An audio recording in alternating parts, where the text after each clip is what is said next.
start. I Okay. will start my presentation between 20 to maximum 30 minutes, and then I will introduce you, Mr. Worstam, and then you start your Okay. presentation, maybe 30 minutes, and then we do with the participant, we do the discussion and question answers. Right. Yeah. Dr. Right. Nadim, if you want, we can start. Yeah, I believe that that's the time to start it now. Thank you very much. I'm Dr. Maria Nadim, representing London Institute of Skills Development. In today's webinar, the topic is the fifth wave theory, tomorrow's age theories for sustainable development. And out of the 7 pillars, we are going to discuss today the economic pillar of sustainability.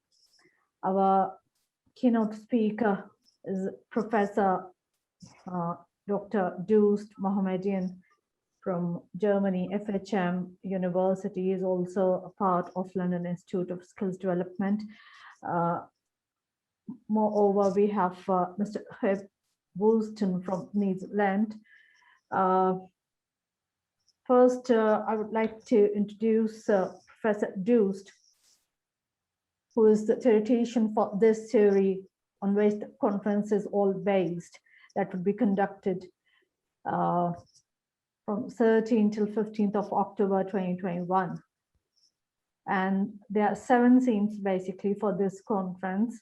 That's environmental sustainability, political sustainability, and economic, social, technical, cultural, and educational. Now, here you can see we are partnered with London Institute of Skills Development to organize this international research conference along with FHM University, Germany. Professor Dr. Hamid Doost Mohammedian is an expert and professor for international sustainability and a futurist in Germany. He is a director for international management at the FHM University of Applied Sciences. His expertise is in blue-green digital innovative sustainability with an engineering background. He has been a visiting professor at the Institute for Cultural Diplomacy, Berlin, TU campus, EUREF campus at Technische University Berlin, TU, professor faculty at London Institute of Skills Development and some other international universities. He's also going to take over a role in coming days as the Chief Consultant Officer of London Institute of Skills Development. I hope so. Yeah, Dr. Doost. Thank you. Okay. Yeah, and he is also a member of. It's a great honor. Thank you so much. We are honored indeed. So he is also a member of editorial board at some high-ranked US and Swiss journals and has published many articles, books, special issues, and as a keynote, hold more than 450 international speeches and international platforms, conferences, companies, workshops, projects, etc. He has developed his own model and theories in hybrid knowledge. For example, is a theoretician for the fifth wave theory, tomorrow's A theory, I sustainability plus theory, and DCT, that's Doost cultural theory. Prior to his academic life, he has been working as management consultant for industrial sector. There are so many other things, definitely on his credit, but because of the limited time and to move on to the discussion and his presentation, I'll just pass my part to Dr. Doost. So please introduce Mr. Woolston from Netherlands, one of the eminent, the most eminent and globally acclaimed organization, Hofstede Insight. He is a partner. He is basically representing Hofstede here. So thank you very much, Mr. Wooston to be part of Welcome. this session today. And I request Professor Doost to kindly introduce a bit in detail Mr. Wooston. Thank you. Thank you so much, Mrs. Dr. Maria Nadim, and also Mr. Wooston. And I'm happy in one hand because of the situation Corona, and another hand because of this online platform, give us opportunity to see each other from Germany, Netherlands, Belgium, England in the same time. And now I'm going to introduce Mr. Wooston. As Dr. Maria Nadim already mentioned, Mr. Wooston is from a country, Netherlands. He's very famous in the field of cultural studies and researches because of the we have two famous people in at all in whole world. We have four famous persons. They did research studies in the field of culture. Edward Hall and Victor, they are also old, but the other two, they are from Netherlands. And one of them is very famous, Professor Gerhard Hoestede. And because of his experience and because of his former job in IBM, he had opportunity to travel to different countries to do research. And now we are happy because of this opportunity to have Mr. Huub Wooston from Netherlands, who is associate partner of Hoestede Insight Group, an academic and research advisor at Swiss Institute of Cultural Diplomacy. And I need to say, Mr. Wooston is internationally recognized expert in how to align international teams, and his very famous book in 2020, The 7 Mental Images of National Culture, Leading and Managing in a Globalized World. It's really famous book. I hope we have opportunity to get this book and read it because of so much practical knowledge in this book. Was highly, by me, I introduced this book and recommend to people, to researchers, to PhD students to use it. And until January 2008, he was co-owner of ITIM International, a firm specialized in advising companies and national and supranational organizations in managing cultural dynamics. The company was sold in 2008 and is now called the Hoestede Insight Group, with headquarters in Helsinki, Finland. And Mr. Wooston has a long experience in translating global strategies and policies into practical consequences of management or for management. Since 1989, he has been working in this field with Fortune top 10,000 companies and private organizations in 85 countries. This is amazing. On all countries, he did this research, and in the business sector with companies like IBM, 3M, Quest, Texaco, Vodafone, ABN, AMRO, JP Morgan Chase, Nike, and Unilever. I hope my pronunciation is right.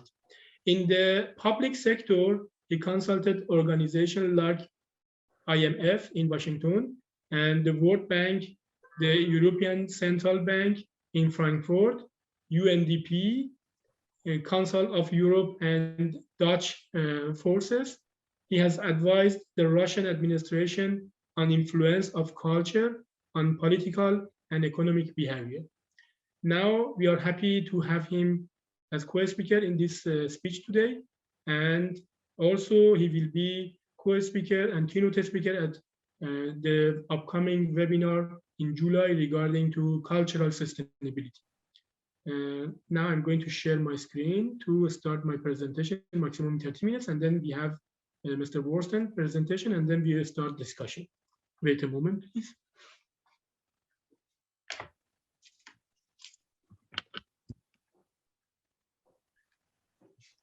Can you see my screen now?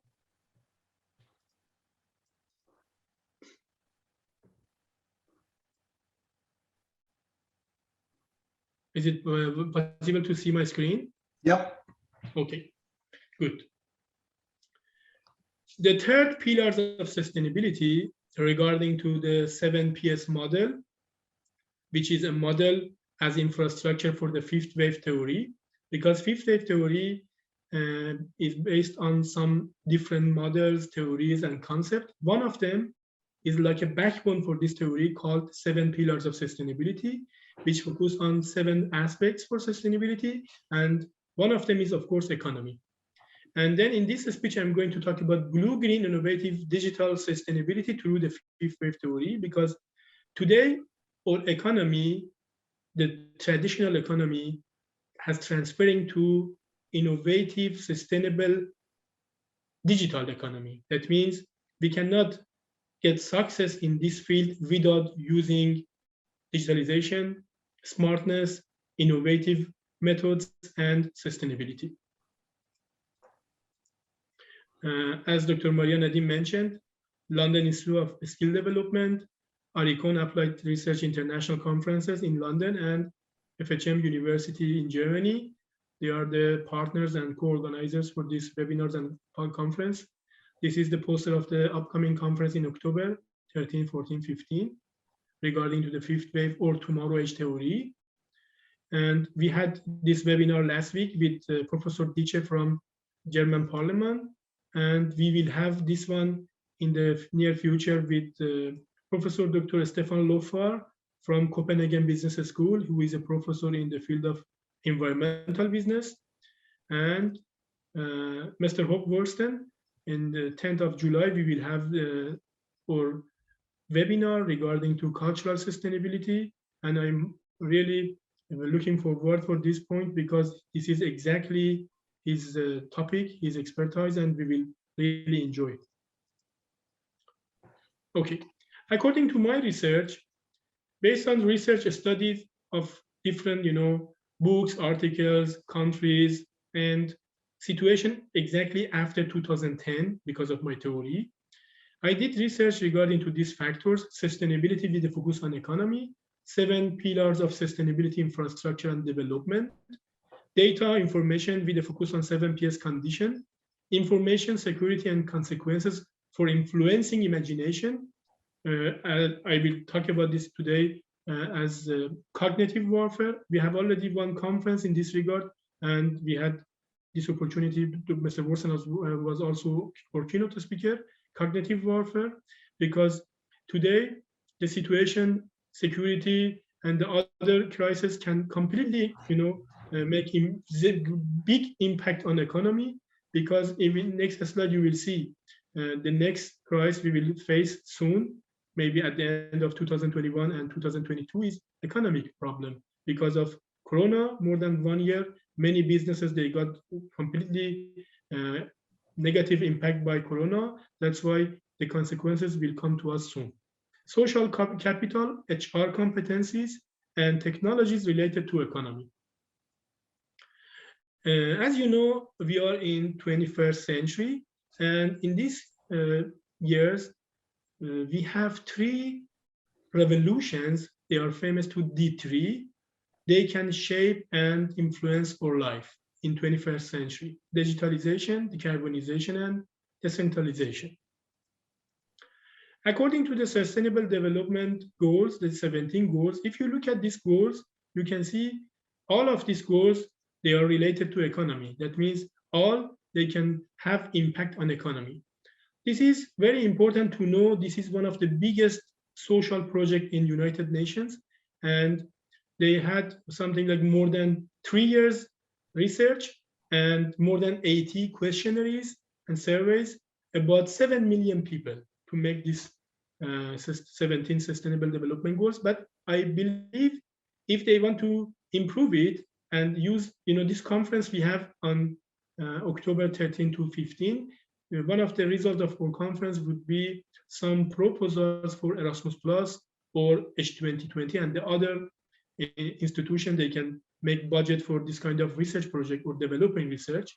Then one point I have already prepared a proposal is to give to United Nations one idea to update this point, because these 17 goals, they are focusing on 7 aspects for sustainability: economy, social, and environment. But according to my research and my theory, if we focus on 7 pillars, not 3, then this goals can be a little bit different, and that's why update is one necessity for these sustainable development goals.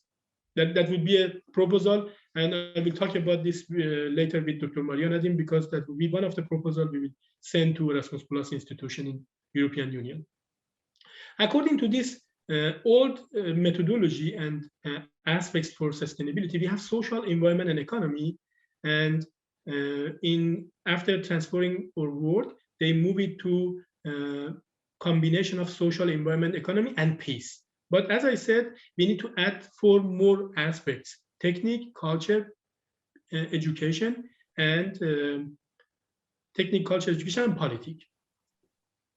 These 3 aspects, these traditional pillars of sustainability, they have focus and they have priority. First one, environment; second, social; and then economy. And also we have another definition for sustainability, mostly in a Scandinavian country, is sustainability means livability plus quality of life. And here you can see the important role of economy, because when we talk about livability, that means you need to have infrastructure. And when we talk about infrastructure, economy is one of them. Because if you look at this with the Maslow pyramid, the needs, also this can be, important, because when we start the physiological needs, of course, economy is also there. That's why, for example, for the country like Syria, because of war and etc., sustainability is not, that doesn't make sense, because they don't have livability at the moment. Livability is a first point, infrastructure, and that shows how important is economic sustainability. Factor for sustainability. According to my research, we have 4 factors for sustainability: a changing world, share value, responsibility, and risk. Then economic sustainability is a necessity, is a must for sustainable development. According to 7 pillars of sustainability model, economy is very important and actually is like infrastructure, beside culture, beside social, beside politics. But of course, economy is important, because when we have the others in the good situation, then the consequence also can influence economy. If they are not in good situation, for example, you can see one sickness like Corona, after 1.5 years, how could damage all world economy. Here you can see the 7Ps model, and you can see two companies before Corona and during the Corona. Before Corona, after calculation with this model, the situation is more harmonized and big. And during the Corona is red one, is not harmonized and low sustainable. If we want to calculate sustainability with the focus on economy, then we can make a goal. And then according to this goal, we can have some sub-goal or some criteria. For example, here I made 5. And for each criteria, we can have sub-criteria. And then we can start our research to do calculation for economic sustainability. And also we can look at livability and quality of life. Then we can make questionnaires regarding to this case, and then start to do with experts from companies, from societies, from different organizations. Then economic sustainability will be equal sigma probability of each point times. Can you see my screen? I think I got a message. Hello? Yes, we can see, yes. Yeah, we can see.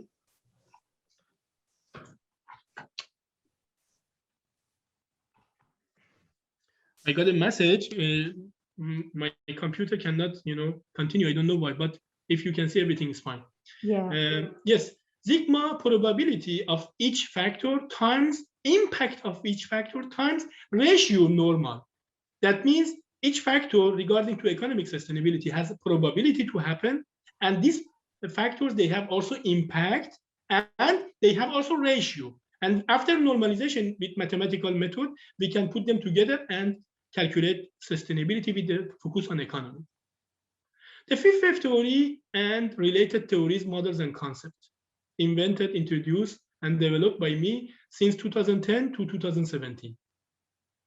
This figure shows us the 5th wave theory in one overview since 70,000 years ago until now.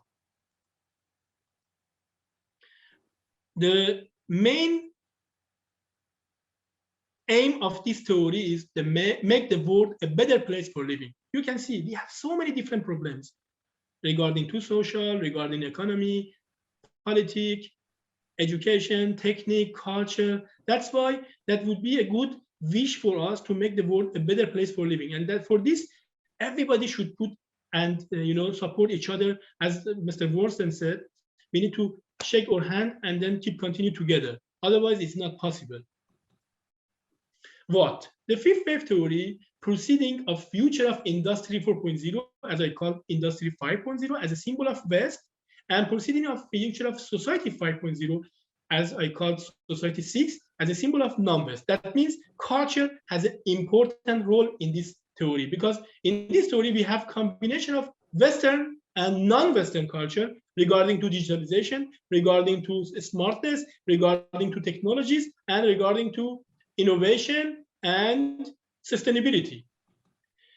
It's introduced to all businesses, especially small, medium-sized enterprises, to forecast, first of all, prevent, and then at the end, face with today's challenges and tomorrow's crisis. Where today's challenges and tomorrow's crisis, like COVID-19. As I said before, I'm going to publish my book soon in Taylor Francis Public Center in New York, my book called The Fifth Wave Theory. In one chapter, I wrote about Corona. And I said Corona was bad. That was so many disadvantages, but also we had advantages of Corona. That's why I called Corona was like super accelerator to our life, because push us to have some power and authority for technological companies. And today, for example, without Zoom, we could not make this webinar, but we need to be careful, because maybe in the near future, when all or maybe more than 50 or 80% of businesses they move to online platforms, we can have some problems regarding to data security, regarding to our health, because we are sitting and working. That's why we eat like before and we don't have any movement.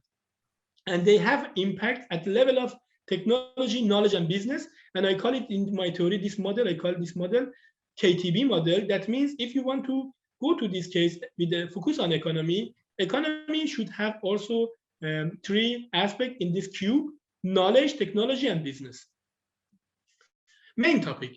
The fifth wave theory can measure or do measurement that the readiness to change into the new age or wave we are just entering. Because when we talk about fifth wave, some people, they ask me why fifth wave? I said, because we already passed the first wave, the agriculture wave, and the second wave, industrial wave, and the third one, as Erwin Toffler in 1917 said, the post-industrial wave or information wave. And then the fourth wave happened also after 2000, the virtual reality. But now we are in the fifth wave, because after 2020, we are entering to the fifth wave. And from 2020 to 2030, according to this theory, is the edge of tomorrow. Industry 4.0 and Society 5.0. They are most important point because they are symbol of West and non-West.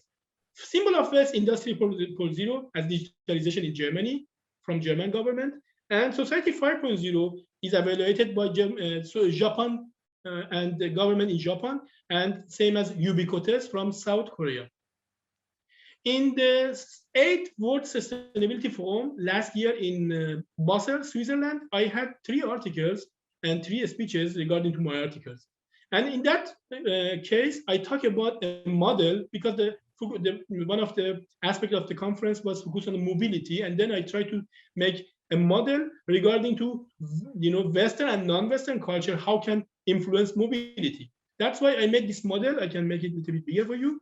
You can see non-West and West. For West, I said Scandinavian countries, Germany, and for non-West, South Korea and Japan.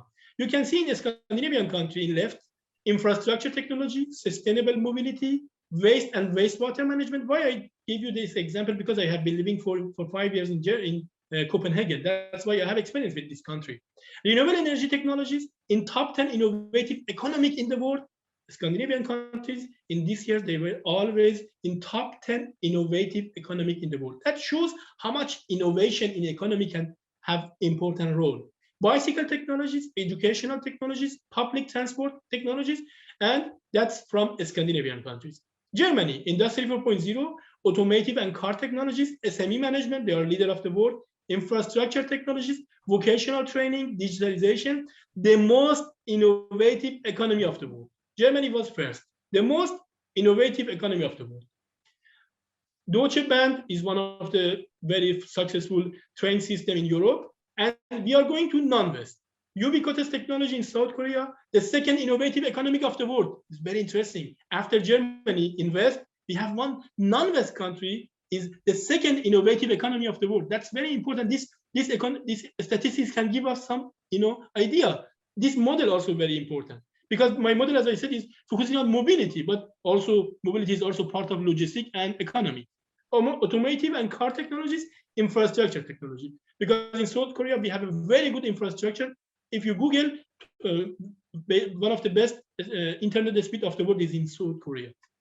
Japan, Society 5.0, evaluated by the government of Japan, automotive and car technologies like Toyota, Nissan, Suzuki, and etc., and infrastructure technology. You can see two different categories from West and non-West with the focus on technologies, digitalization, how can influence our business and economy. Why? To provide society blue-green sustainability, as I said, that was a new concept I made in 2017, not just green, also blue, focus on water resources. Innovative digital readiness, recovery, and corporate social responsibility strategies by focus on corporate social responsibility 1.0 or corporate sustainability responsibility 2.0. How? Using innovative infrastructures for open innovation, implementing, development, and application of future of 4 technologies that I call 5 technologies that influence, change, and improve education and training, as well as our life. This is very important, as well as our life, because education training is infrastructure. And so many times people, for example, during last week's, Mrs. Nadia can remember, other colleagues from different countries like India or Morocco, they asked me why we have some problems to develop or to establish this methodology in all countries. And I said, the problem is not because of budget, because of technology. The problem is because of some other infrastructure, like culture, like politics, like regulation. The 5th wave theory also has some other models and theories. I-Sustainability Plus theory and 7 pillars of sustainability. I already talked about this. I-Sustainability Plus theory is a theory with a focus on trinity of open innovation, sustainability, and future of smart, high technologies. And you can see this theory, I put it together, 7 Ps in the core. And then we have innovation, technological innovation, business innovation, and market innovation. And then we have high technologies. And 7 pillars of sustainability, I already showed you. Impact. The 5th wave theory, expected impact, healthcare system reinforced, I call it in my book, welfare 5.0, new opportunities for affected citizens to be employed, created, citizens' basic services enhanced, I call it in my book, Urban 6.0 or Utopia, new opportunities for small, medium-sized enterprises to achieve economic sustainability, because today, most of the companies, more than 90% in general, they are focusing on small, medium-sized enterprises. Just in Germany, I can tell you, more than 80% of employed people in small, medium-sized enterprises, they come from this area, and they come also from vocational training that shows how education and training can influence economy and how economy can influence them. World economy is more resilient and sustainable. Result. The 5th wave theory expected result to create communities, societies, cities, businesses, and education culture to capable of tackling future concerns. This is really important. As a futurist, I'm telling you, if we, not prepare ourselves for the future, we get a big problem. You will see in the next slides. Conclusion: the 5th wave theory, we have new concept for education, like hybrid education, education 5 inside the small, medium-sized enterprises. We have priority according to this cube model. A small, medium-sized enterprises focus on social, economy, and environment. The priority said, first of all, our businesses or economy should focus on environmental responsibility, and then social cohesion, at the end, economic efficiency. The problem is, most of the time, we focus on economy and business, and we don't care about environmental responsibility, social cohesion. There are so many examples you can see in the world, so many ecosystems, so many lakes, so many natural resources, water resources, they all destroyed completely. or we have so many problems according to social systems, social cohesions in different countries, different cultures. This is the priority I already showed you. We have 3 metrics, and calculation is also possible. Always mathematics and statistics can help us to do calculation, to go to not exactly the point we want, but can help us to do development. You can see first priority is environmental responsibility, second social cohesion, and the last one economic efficiency. This model I call it hybrid SMEs, or SME 5, or tomorrow's SME, not just focus on business, also focus on CSR, social responsibility, environmental friendly, energy, and future planning. This model for small medium-sized enterprises and economy 5, they have an odd economic, environmental responsibility, social cohesion, economic efficiency. They are digital and smart. The larger SMEs, which have more than 250 to 500, they are more important for us. They have more chance to get success. They are innovative. They are focusing on industry and industry-related services. They have very strong focus on digital culture and SMEs culture. I put it in yellow color because of Mr. Worsten. He will talk about this in our discussion time. Sustainable, they are blue-green. They have clean economy. Our economy today should focus on blue-green and clean economy. Otherwise, it's not possible. Future planning, CSR 1.0, corporate social responsibility, and CSR 2.0, corporate sustainability responsibility, human resource competencies, and succession planning. Then I conclude them, business economy, moving to innovative data and blue-green sustainable digital business economy, from a traditional one to the digital, innovative, sustainable one. Sustainability with a focus on economy can be a solution for today's challenges and tomorrow's crisis from 2020 to 2030, according to this theory and Edge of Tomorrow. Mr. Matthias Horks, as futurist in Germany in the Institution for Future Research, he already published a book called Die Zukunft nach Corona. In this book, The World After Corona, he tried to talk about some stuff in the future, forecast future, and also consequences. He said the world after Corona is not the same like before. The Corona's era will not end. We never back to normal. I do agree with him, but in my book, as I said in the chapter I talk about Corona, I said we don't back to normal, but we back to a new normal. Not like before, but something new. Maybe this new one can be much better than before.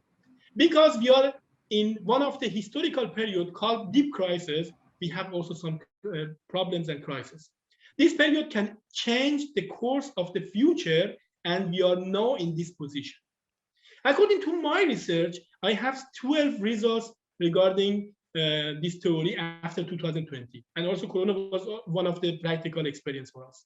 The world will change, behavior will change, humanity will return. The economy after the contagion crisis, the economy is still alive and breathing, but of course under so much problem. The authority and power of most technological companies, contagion outbreak of COVID-19 and reconciliation with technologies, privacy risk because of moving to online platforms, and health risk because of staying and doing home office. Intensification of domestic economic shift and crisis, strengthening bonds between people because of understanding the value that already existed. The provision of health and medical care is evolving because of medical doctors, nurses, pharmacists, they are in the front line. Resumption of world trade, and the last one, to regain opportunity for living in a better way and prosper the economy. You can see economy is very important in this case. Here I show you in one slide the crisis I already forecasted from 2020 to 2030 regarding to Edge of Tomorrow. The first wave, the yellow one, is contagion of COVID-19, but I said this is not really a crisis, this is a risk.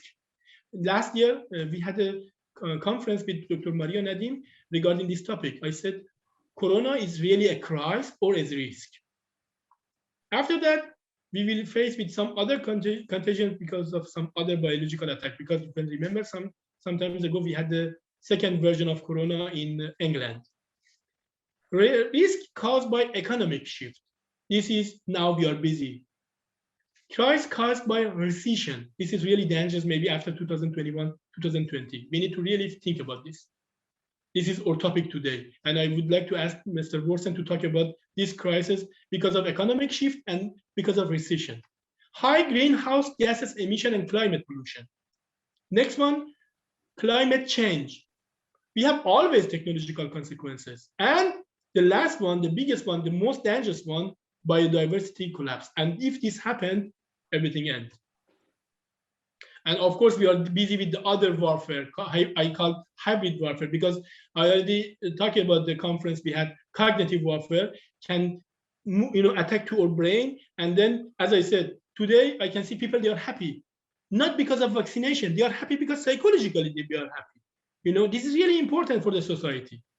Here you can see the chain of crisis. And if we want to, from the economic approach of sustainability, be safe, we need to not let them to merge. We need to split them. Economic risk, education risk, culture risk, technological risk, social risk, health risk, environmental risk, political risk, and the other risk of consequences of events that were never made public, like explosion in Chernobyl, like the test they had in Antarctica, or the others. For this, I already wrote some strategies. I'm telling you 5 strategies for this kind of challenges and crisis. Number 1, a step to providing healthcare and medical services. Parents, a step to achieve stability, steps to regaining the opportunity to live again and prosper the economy, a step of forecasting, preventing, and post-epidemic exposure, and recovery, the reconstruction step. And for this, we have 6 strategies. A strategy for cultural sustainability and continuity of operation of business, business modernization strategies, business model innovation strategies, new business development strategies, integrated strategies with the help of innovative sustainability theories like the 5th wave or a sustainability plus, and focus of economic sustainability for small, medium-sized enterprises as a new concept 5. These are strategies can help us to gain or achieve economic sustainabilities. I already published an article in 2019 in Rostock University regarding to social capital, cultural capital, and cognitive warfare. And this is really dangerous for our economy. This photo is Professor Samuel Philip Huntington. He published his article in 1990 for the first time, and 93 and 96 as a book in Foreign magazine, Foreign Affairs.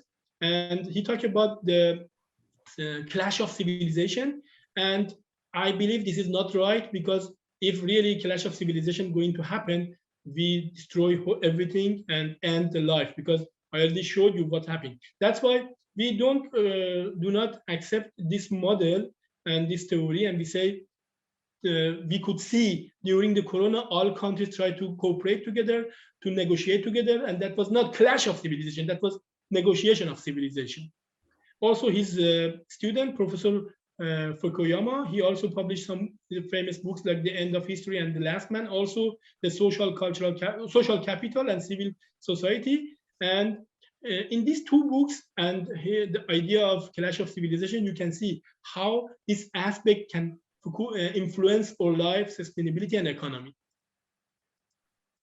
In this regard, there are 3 aspects, 3 concepts: disinformation, misinformation, and malinformation. And this is really dangerous, really important in the field of economy. I will discuss about this with Mr. Worsten.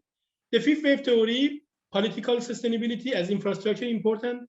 Other pillars, they are important. Culture and social, always like infrastructure. Wastewater today, they are important because in the Scandinavian countries and some other developed countries, they look at them as energy, as economic resources.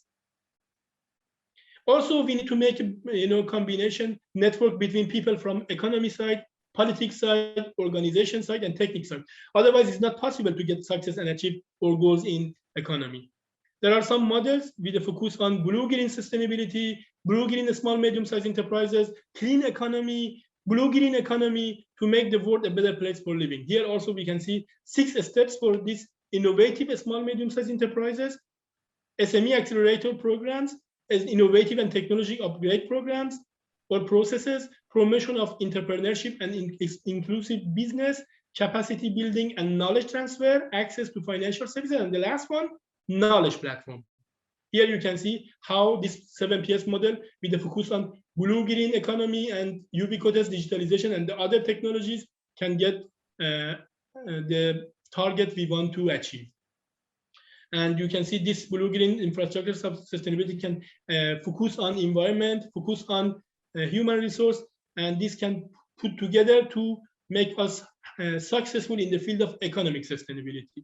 Here I have a model, the cube. You can see three indexes: sustainability, and then comprehensive strategic urban plan, and impact.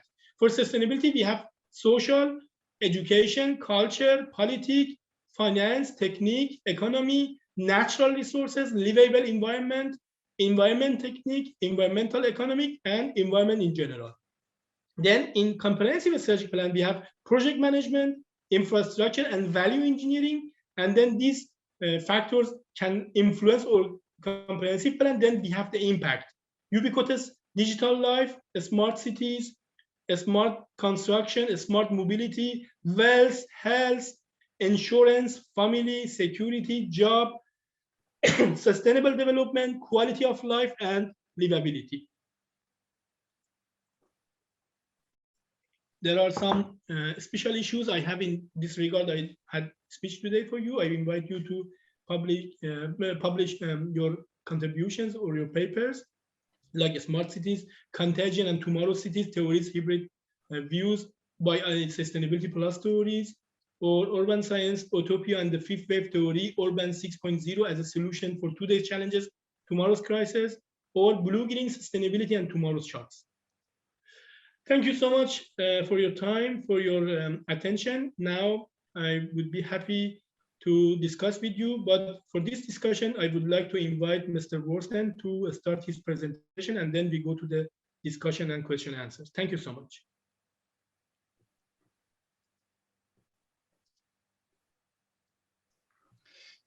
Well, thank you very much, Professor Doost.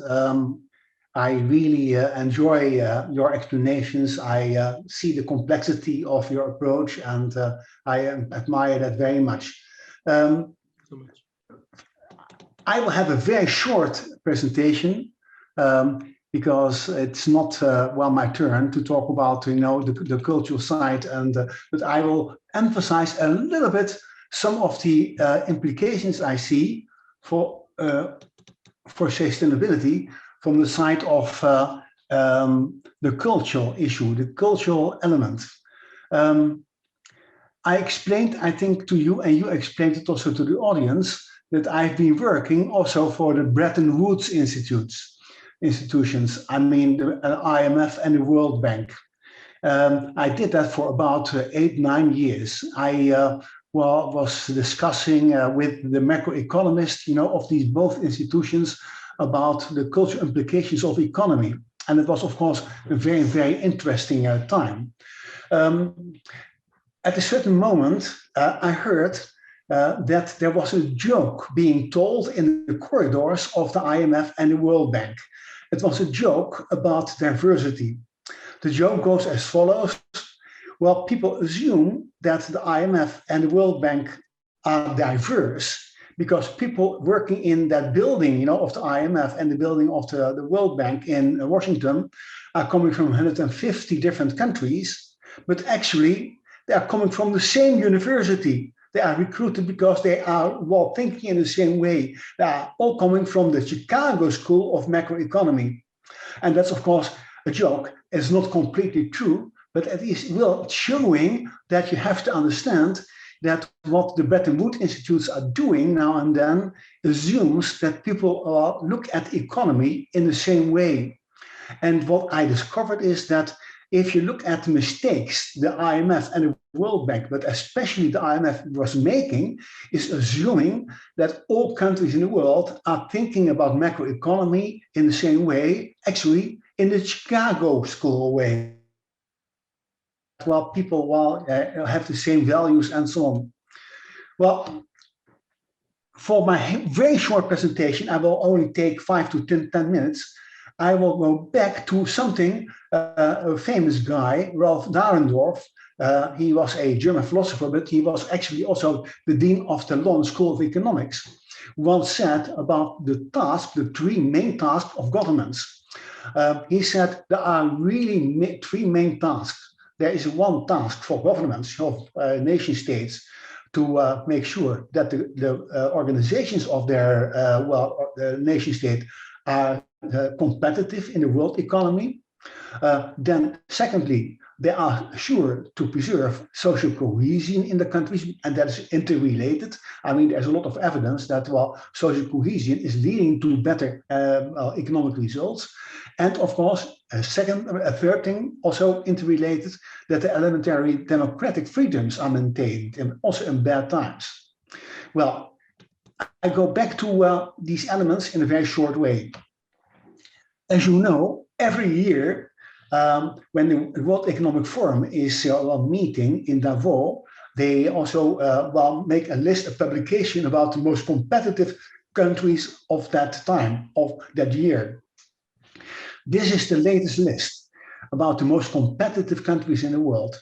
And what I really like to show is that the assumption that only the Anglo-Saxon way, the Chicago School of Macroeconomics, is effective is not true. Number one is Singapore at that list. Of course, the second one is the United States. But for instance, the Netherlands, Sweden, and Denmark are really, really effective and are part of the list of the most 10. And that's interesting because in these countries, people put a lot of emphasis on welfare. And in the Chicago School of Macroeconomy thinking, that is bad. That is really a wrong emphasis. People should be competitive and should not rely on welfare. Well, if you look at this list, at least 3 or 4 of what I call the thinking systems in the world, the mental images, can be found back. I can find back there the United States and the UK, but the UK is this year really in disaster because of the Brexit, but they are belonging to the contest model. They are the network countries, and actually that is the most represented thinking system in that list of competitive countries. I mean, Sweden, the Netherlands, Norway, and the Netherlands are all represented. Then there is two countries of what I call the machine model. The machine model is the key issue is in this kind of thinking, deductive thinking. The principium should be clear, but also planmäßig handeln in a very, very planned way, in a structural way, while the economy should be approached. That is also represented. What is represented also is China and Hong Kong and Singapore. That is what I call the pyramid system. But the solar system and the pyramid are not really represented. Well, if you look at social cohesion, which is, I think, we interrelated, and I think that's what I'm trying. That's why I'm trying to show that. Well, you see that there is a difference if you look at the macroeconomic economic thinking. Recording in progress. Sorry. If you look at the thinking in the contest model, meaning in the US and in the USA, in the UK, Australia, New Zealand, and so on, then you see that the assumption is that there is a level playing field, that competition should be free. And the assumption is if you give people and organizations the freedom to compete, automatically something good is coming out. And the only rules for behavior are the rules for continuous competition and fair competition, that nobody can win forever and that monopolies are really avoided. But if you look at the reality of, for instance, Scandinavia and the Netherlands, that's what I call the network countries, fairness is a really important issue. And then you see that there is a sympathy for the have-nots, what I call the underdogs, and the willingness is there to help individuals and groups with a disadvantage, which is really important to understand their approach to the economy. But in, well, a more general way, you can see also that in the whole of Europe, there is this difference. In the USA, of course, there is the market and free competition. And in the European Union, welfare is an efficiency device against the market failure, a prudential impediment to the social and political risk of excessive inequality. This is, I think, in a drawing showing the real difficulties and misunderstanding about equality and, you know, the level playing field thinking, and also social justice thinking of, well, the Scandinavian countries and the Netherlands, and also in, well, the economies like in Germany and Switzerland. It's not only about equality, because, well, the beginning levels are really different. And if you want to really help people, if you really want to be fair, well, justice, well, should be involved, meaning you should, well, give people more or less a help in, well, the equal competition. It is not really, well, bad if you give the unfortunate and the people with a backward kind of economy a help. Well, and then the third element I like to emphasize in this very short presentation, again, that's cultural, ensure that, well, that's what, of course, Mr. Dahrendorf said, ensure that elementary democratic freedoms are involved. Again, in publications about economy, again and again, it is shown that democracy is really an advantage in terms of the developments in the economy and in terms of the democratic process, in the economic process. Of course, then you're going back to well, what happened after the French Revolution, you know, the trias politica, the separation of powers, the legislative, executive, and controlling powers. But there is also a new element, and that's called the rule of law. And that's important understanding also in what is happening at the moment, also in terms of economy. The rule of law is getting really important. Well, rule of law in German, Rechtsstaat, and in French, État de droit.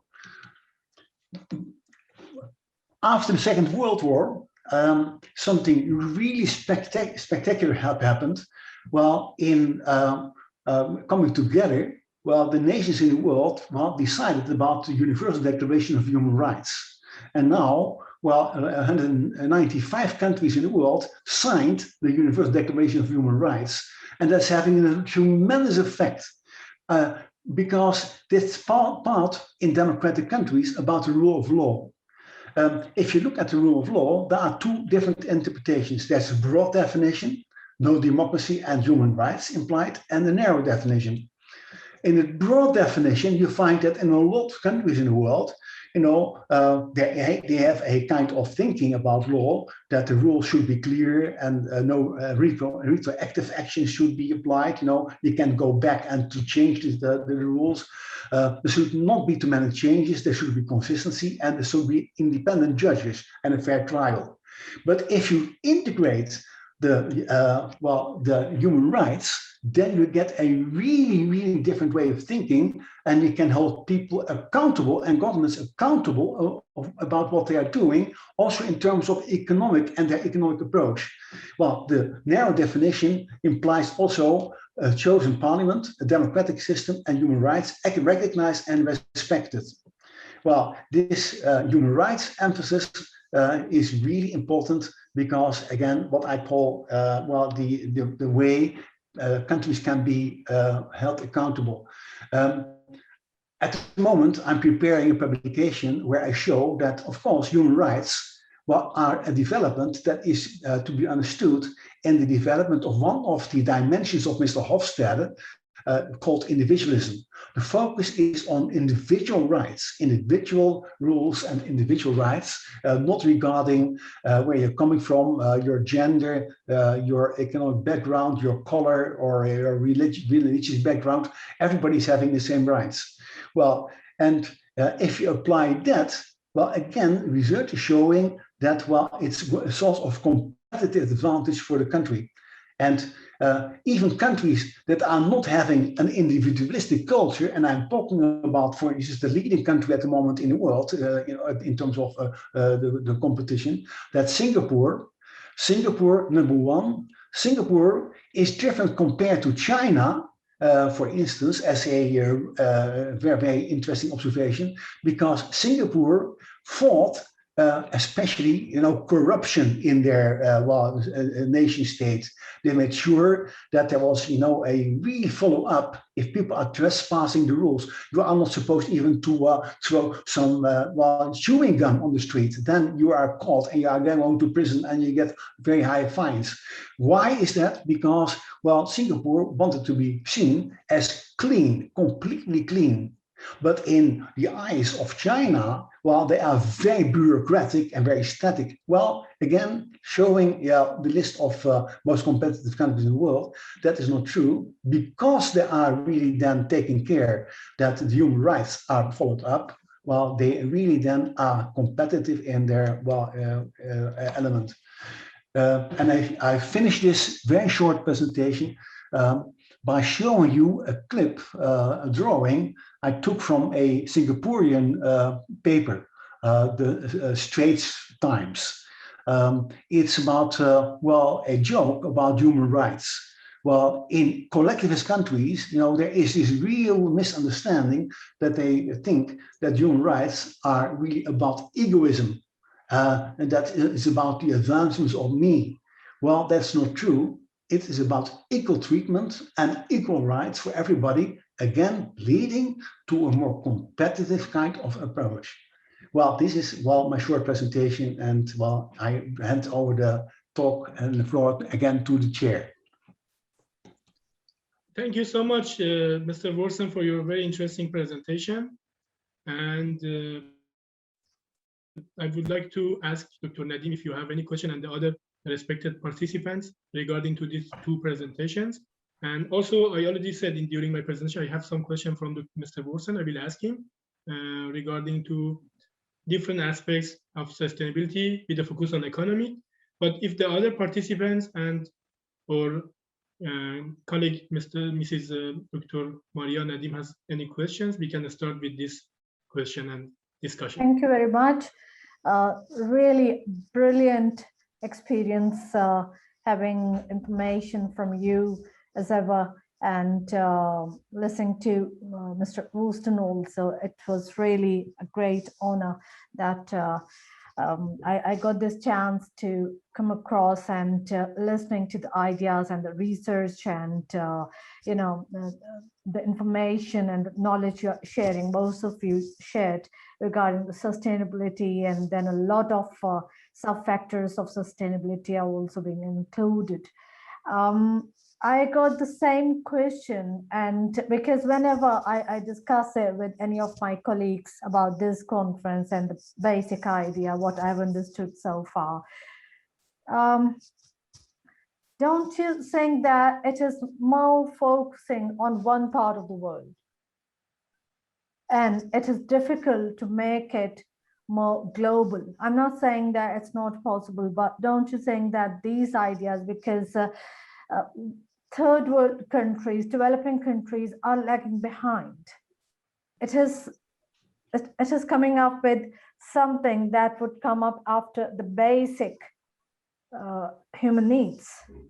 And then we'll thinking about further sustainability and so on. But how would we relate this concept with, my question is from both of you, whosoever would feel that you like clarify something, or you would like to add something, or want to just put your part of information. That's what my feeling is. That's what I feel. I might be wrong. So that's Are you going first, Professor Doost, or shall I respond? Yeah, please you, because of course we respect you. You're older than us, and of course your heart is younger than us. But according to my culture, we always say. Okay, I'll give you a few answers where I try to avoid my own opinion. I refer to research, comparative research and empirical research. A few observations. First of all, the assumption that the world is converging is not true. Cultures are not converging. Of course, we have to do with each other. We experience each other. But in contrast to what somebody said, in a previous seminar, that tourism is leading to better understanding. No, what we found is that the moment you are more confronted with each other, then you learn more about your own values and you start emphasizing these values. And that is, shown, for instance, at the European Union level.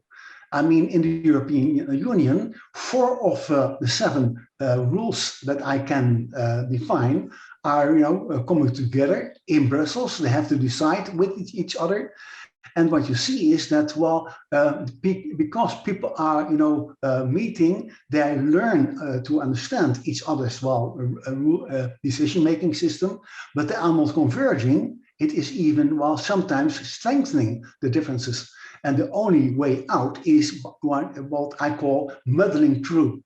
And I think the European Union is an example for the whole world, because if we can, in the European Union, live with the 4 of the 7 systems, then I think we are an example for the whole world.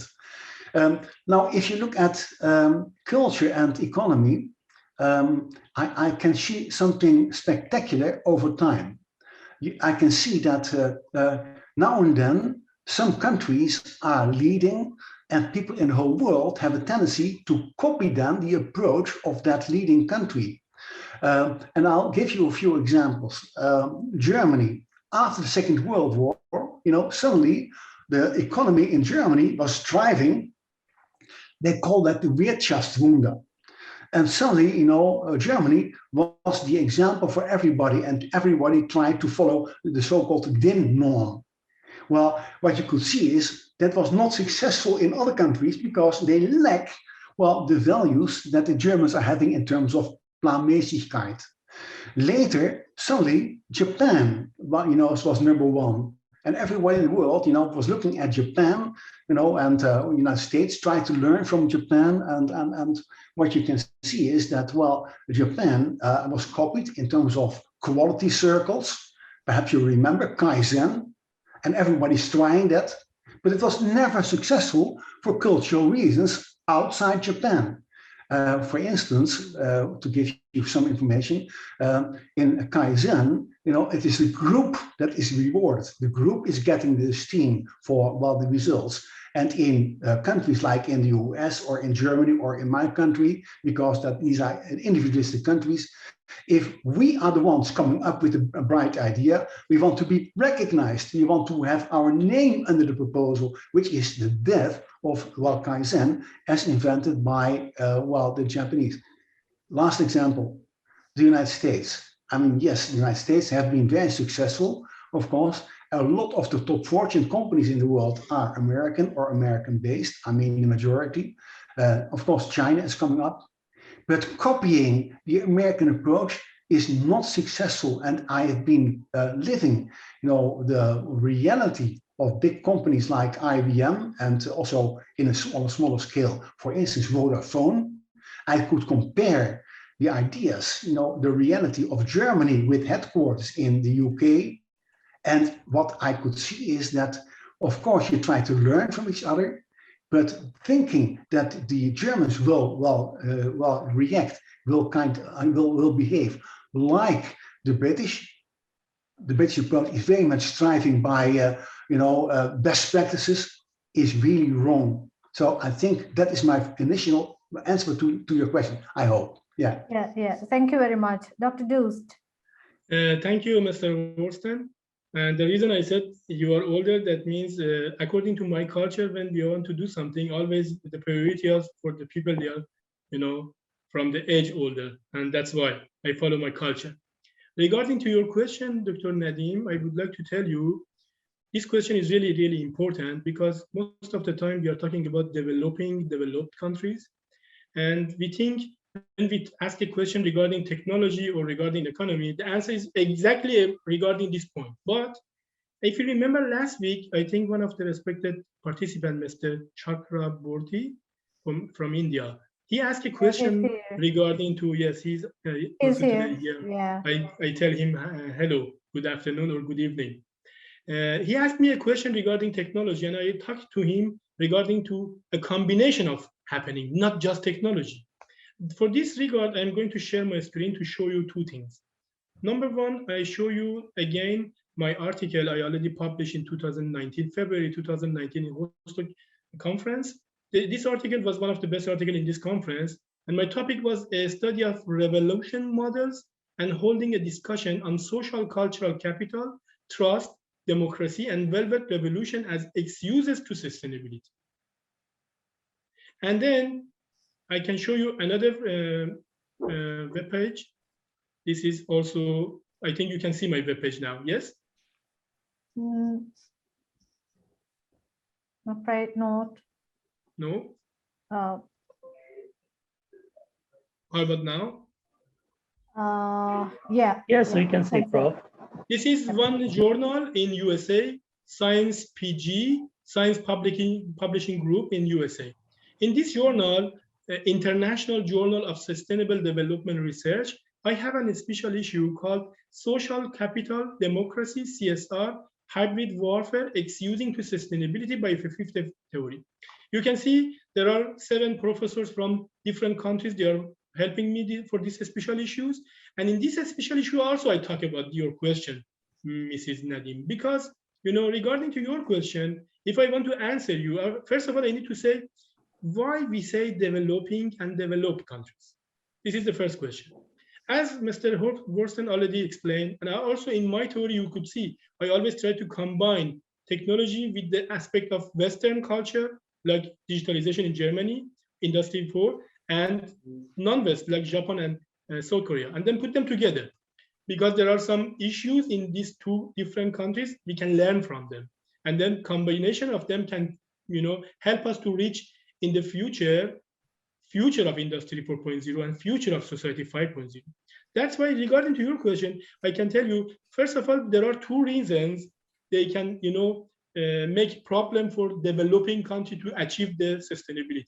Number one is because of some infrastructure problem. We already discussed last week, political problem, regulation, and cultural problem. For example, as I said, in my country some years ago, our head of police said to children, you need to go to some courses. They try to make advertisement for children to make a plan called child police. And then when you try to drive with your family, if you drive fast or something like this, your child said, okay, Papa, I am writing penalty for you because you didn't follow the regulation. That was very nice idea to teach and, you know, train children when they are 4 years old. And this is, you know, regarding to culture, because Mr. Worsten is an expert in the field of culture. This is really important. Or, for example, Copenhagen. As I said, I have been living in Copenhagen for 5 years, and I had chance to work with the former mayor of Copenhagen. And he told me some 100 years ago in Copenhagen, we were very bad in the waste management. Everywhere was not good. And some old photos I showed you in 2 weeks ago.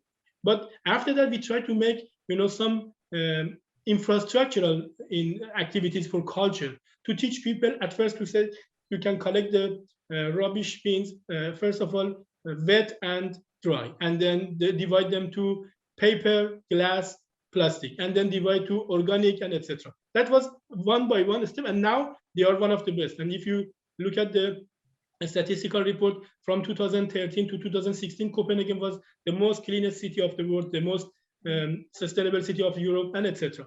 This means a combination. But first of all, some infrastructure is problem in developing country. But secondly, according to this paper I published, and according to my special issue, there are some purposes.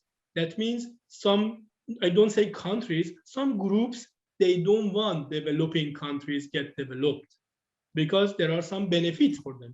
That's why sustainability, like excusing for them to do something, because we have so many researchers, we have so many activities, but the practical result is not really high. Yeah. The reason is there are some purposes behind they don't want. If we want to get it, we need to learn, first of all, if we say Western culture and non-Western culture, that doesn't mean all Western culture, they must be developed, and non-Western culture, they must be not developed. This is wrong, because I already gave you example. Japan, South Korea. You could see in that table regarding to conference in 2020 in Basel, Switzerland. Germany, in Germany, in Europe, they have the highest innovative economy, and the second one is South Korea in Asia, in non-West. That means it is possible. We should not think if we are Western, we must be successful and develop, and the others not. No, this is wrong. That's why in my theory, I try, because my main aim to make the world a better place for living. How we can do it? Cooperation. You know, this is not possible without cooperation. And Corona was one super accelerator to push us to do cooperation, you know, in whole countries, in whole world. And we could see how people, they try to help each other. Which countries send some people to other countries to teach them how to make hospital in 2 days, and etc. These all came together. That means if we want to get sustainability with the focus on economy, environment, technology, doesn't matter which one. We cannot do it just with the focus on that point. We need to do it with the package of all other aspects to achieve it. That's why in our conference, we have 7 main aspects regarding to 7 pillars. But if you, the participants, if you look at the website of LIST regarding to this conference, you can see each aspect also have some sub-criteria. That means when we talk about economy, wastewater management is also economy. Education training, also related to economy. Technology related to economy. For example, we talk about economy. I talk about my country. Last week, Mrs. Nadim asked me why developing country. I said, one problem for my country and the countries like mine is because we have natural resources. And these natural resources is a big problem for us because we don't have motivation to use, you know, renewable energy. But why Germany, why Scandinavian countries, they have, because they don't have, you know, natural resources, they have to do innovation. They have to look at waste as energy resources. They have to find some innovative methods to use to, you know, extend public transport. I think your country, Netherlands, is also flat like Denmark. Bicycle technologies and etc. That means we need to focus on innovative. That's why in one slide you could see business economy from a traditional economy is moving to economy with focus on data, digitalization, innovation, and sustainability. Otherwise, we cannot achieve the goals we have. I hope this answer can be enough for this question. I lost your voice, Mrs. Nadim. Yeah, definitely it does. Thank you very much. Yes, basically the thing is that I always ask or go around the same sort of question because I read the mind of people, and when we have participants from different parts of the world, and as I said that I also discuss it sometimes with my colleagues and other researchers. So I'm basically representing their mindset, and they come up with this kind of questions. And when we conclude different questions, this is what I can make the crux all about. So yeah, that's really wonderful. And it all depends, it's contextual, that how do we perceive the terminology of developed and underdeveloped or developing countries.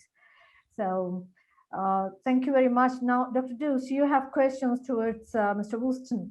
Yeah, I had some question.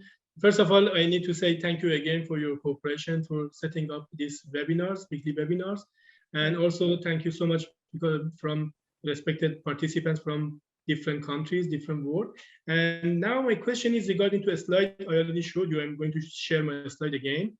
Mr. Woesten, if you remember in one of my slides, I talk about the future challenges, and can you see my screen now, everybody? Yeah, we do. Okay, yeah. Mr. Woesten, you remember I asked you a question regarding to the next, you know, crisis we are going to have by economic shifts and recession. That's why I wanted you to explain us, because of your experience, because of how influence economy on culture and culture on economy. Please little bit discuss about these 2 points for us during 2021 to 2020 to 2022 regarding to this edge of tomorrow. Well, again, I recognize, of course, all the threats. I mean, of course, we are in this sense in the same boat. But what I find interesting, and if you allow me, a few minutes to explain that, is that if you look at, for instance, the climate crisis, if you look at reality, and that's what I call, connecting it to sustainability, they can see a lot of different approaches to the same element, the climate crisis, already happening. If you look at the contest model, I mean, if you look at the United States, I mean, the focus is very much on giving, entrepreneurs the freedom and to finance also entrepreneurs the freedom to invent things. Because the feeling is, and you find that in the discussions in the New York Times by people like Friedman, this famous journalist, if you give individual entrepreneurs the freedom, to invent, we will win this fight and we can be number one again in the world in terms of economy. But if you look at the contrast, you will see that in, for instance, my country, the Netherlands, which is a country of consensus thinking, it is not the belief that entrepreneurs will find the solution. No, what they are doing is they organize so-called climate tables, meaning they invent, first identify, and then they invite all the societal stakeholders having to do with climate crisis that are influenced by the climate crisis. People from education, people from industry, the work organizations, and so on. And they invite all these people to sit around the table and to discuss the shared interest. And these climate tables came up with already, very interesting proposals in terms of sustainability. And it is not a matter of, being number one, but trying to find the same kind of approach and to find a common approach. And in essence, and that's my last thing, if you look at, the 7 models I can define, the key issue is, again, how are people defining the interest involved? And in some countries, in some cultures, it is clear that the government can define the common interest. They have the position to be at the top of the pyramid and to define the common interest or the common good for everybody. In my country, that is not acceptable. The acceptable thing is there is nobody in the place, in the situation to define the common good or the common interest. No, we should sit together and together define the shared interest. And if you look at, for instance, Germany, that's an interesting issue because their Expertentum is really then very much at work. Meaning, yes, people really like to define the structural elements, the thinking about what should happen, as defined by the best experts in the field. And that's a really different approach compared to the previous ones. I'm describing at the moment, these approaches to say sustainability can only work if you work according to the values and the thinking system of the cultures involved. And the complexity is not, endless, because I can define 7 of these thinking systems that are really then consistent over time. I think that is perhaps with a detour, I think an answer to what you're asking me. Thank you so much, Mr. Worstan, for your description. There's a request from one of our esteemed participants, Mr. Shamsuddin Ahmed. He would like to have these slides. I believe that's a request from Mr. Worstan and Professor Doost, both of you. He wants to work on those ideas. He wants to study those more. So if you like, you can share.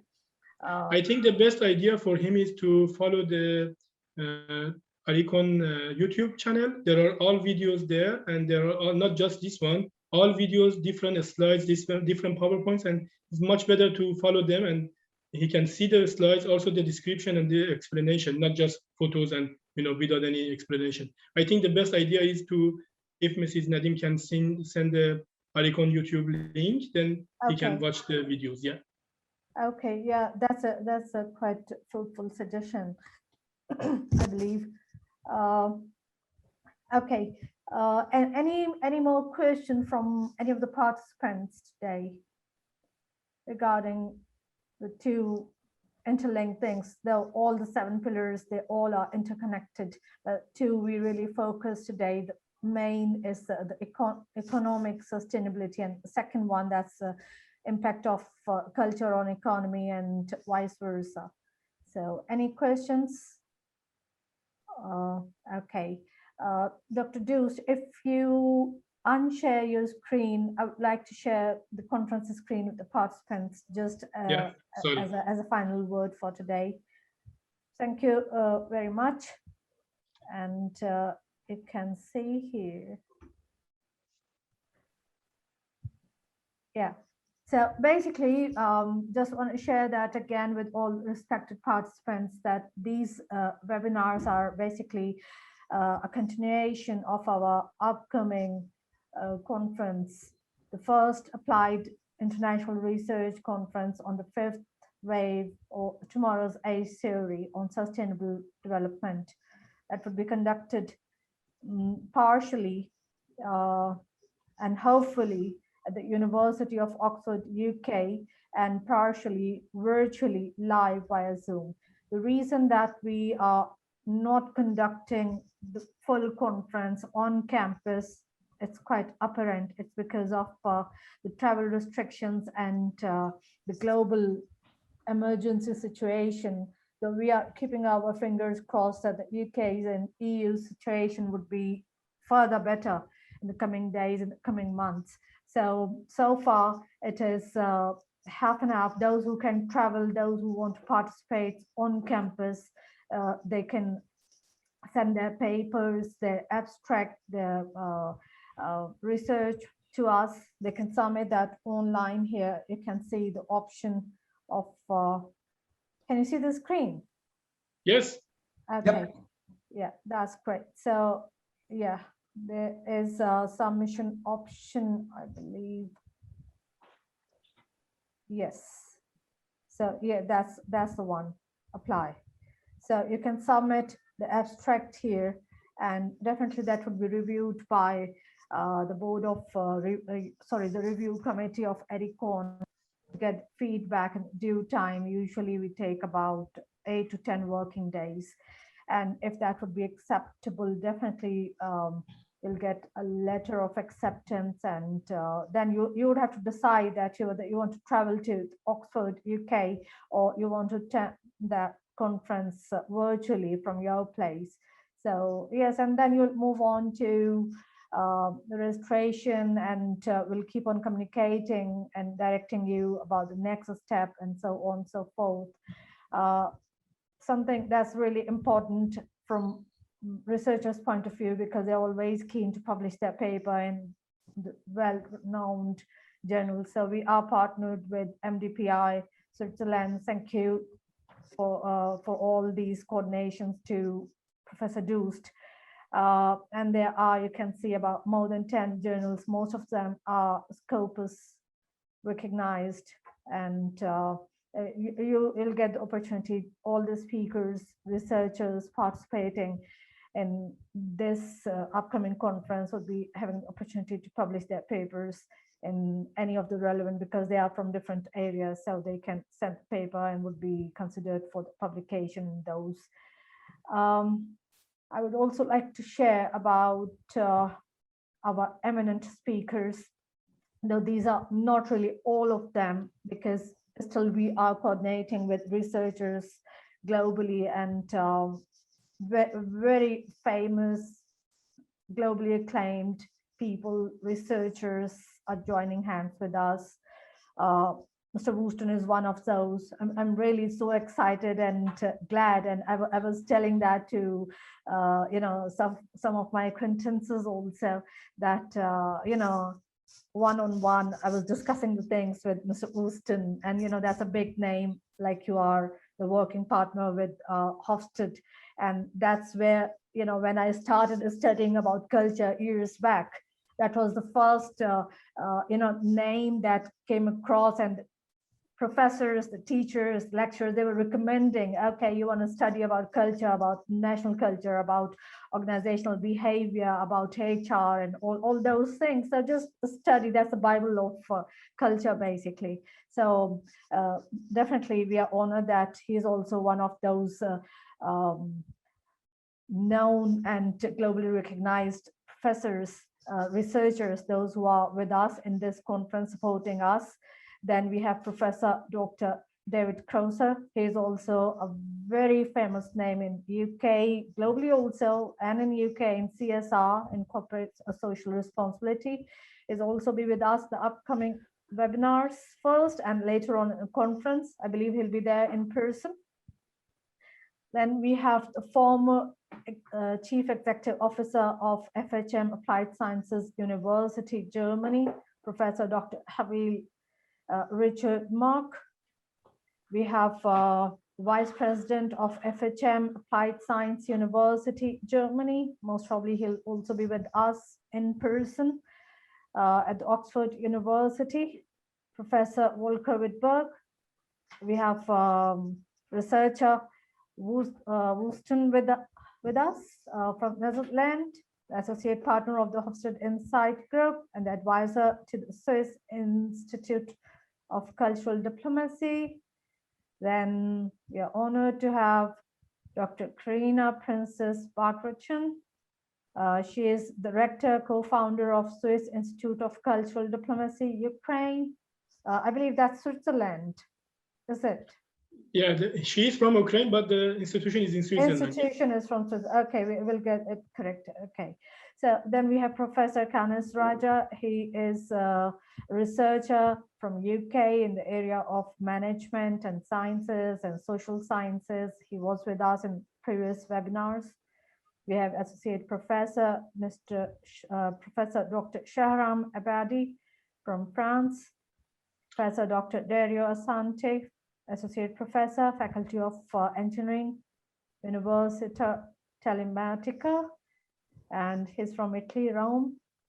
And then the Chief Executive Officer of Industrial Management Institute of Iran, Dr. Abul Fazl Kiani Bakhtiari, and many more are also coming up.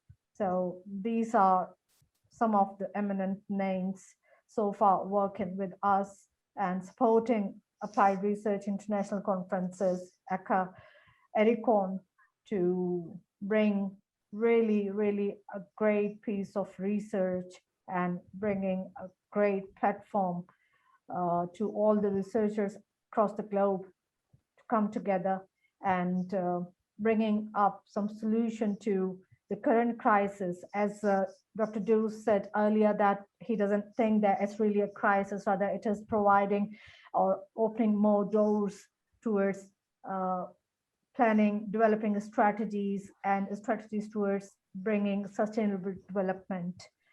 So that's it from my end, and from London Institute of Skills Development and ERICON UK. I'm really grateful to Mr. Woesten and Professor Dews and all the esteemed participants here today. Though we have just a few in number because that might be Saturday, might be some other reasons, but anyways, we are getting good feedback. Many people, hundreds of emails received by Professor Dews about the conference. Definitely, you can also pass the word about this knowledge sharing event with your acquaintances, those who are keen to learn.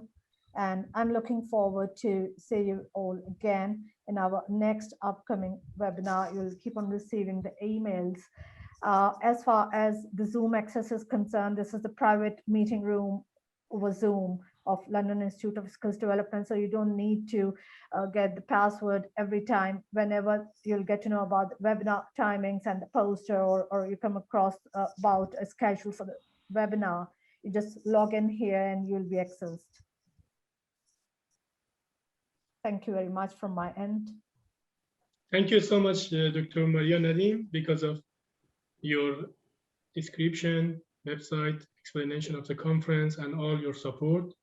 I already said in another meeting Mrs. Nadim is working 24 hours, almost 24 hours, because all the time when I wrote message to her, suddenly, I get a feedback. That's likewise. I always see you virtually. I see you working 24/7. If I could add 24 plus 2, I could do that too. Yeah, I that's think very it's all about passion. As Mr. Wooston said, that it's all about passion. It's not that we are after something. Yeah, it's about self-satisfaction.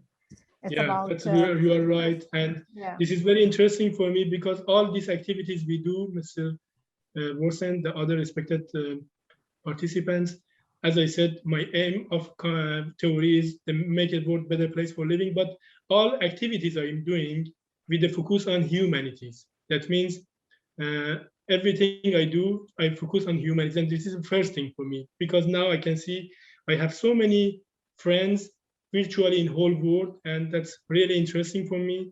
I didn't meet many of them. For example, Mr. Wooston, Mrs. Nadim, I didn't meet them, but I have a very good feeling from these friends, from these colleagues, from these corporate partners, and that's very interesting, very nice. And this, this feeling makes me so happy because for me, happiness, luckiness is first of all a good feeling. That's why these activities, this all can give me this. That's why when I, as you said, work sometimes late in night, that's not making me tired because I enjoy so much. And at the end, I want to tell you one story about my childhood and then finish my speaking. When I was 5 years old, in my parents' place, that was a frame on the wall, and that was some sentences from different people like Rumi.